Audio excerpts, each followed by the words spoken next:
Super T Sigma journeys into the Qliphoth. We're in the sphere known as Ghagiel. And Ghagiel, it's like holding a loaded gun.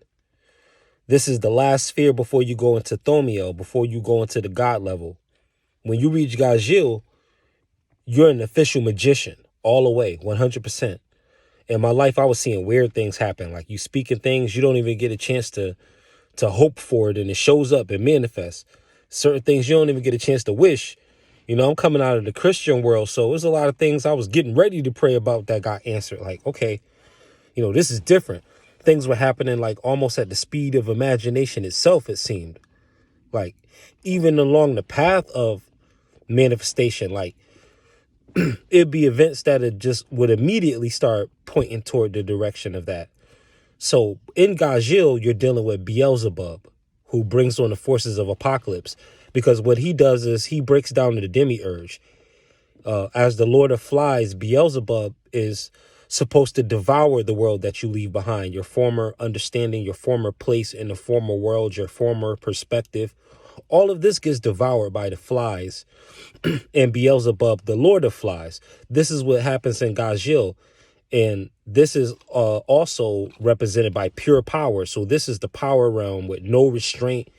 You're fully vested. You're fully, for the most part, powered up, right? You're a magician. And they say in the deepest sense, you're a magician. So you're all the way a mage. You're at the highest levels of magic, believe it or not. Now, at the time, they were feeling magical in terms of being coincidental and being like, quote unquote, weird even. So a lot of this was happening in Ghagiel. And with the wand, this is supposed to be a copy of the world axis. So the world axis is basically like the support column of what the demiurge is. The demiurge is really connected to the sky gods. So you're dealing with these phallic, force-dominated energies from the dark realm. And you're also dealing with the divine patriarchy and masculinity of the sky gods. Those in each bundle of eons that is called Father. Each one of them, like anyone out of the Elohim who plays the role of Father for however many, again, bundles of eons or bundles of millennia that he's in place, a sky god, like a sky father. What Beelzebub does in the opening of the third eye is, in a single moment, your entire world, your entire reality, your universe, you start all over from year one, moment one, second one, the Big Bang. That's the Big Bang moment, is the explosion of the new universe within you, in your mind. You being redefined in a single moment.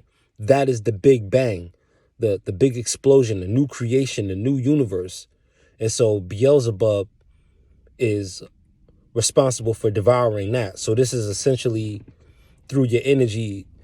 It's like an entity that you feed, but you're feeding Beelzebub based on what you're willing to let go of. So if you're not letting go of anything, what is there left for the entity to devour?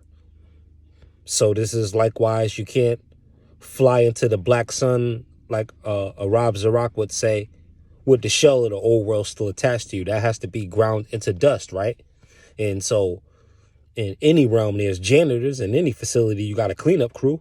So Beelzebub is like the lead custodian that devours your old world, and at the same time establishes your new world, litter free. Super T Sigma programming. Continue to vibrate high, people. Peace.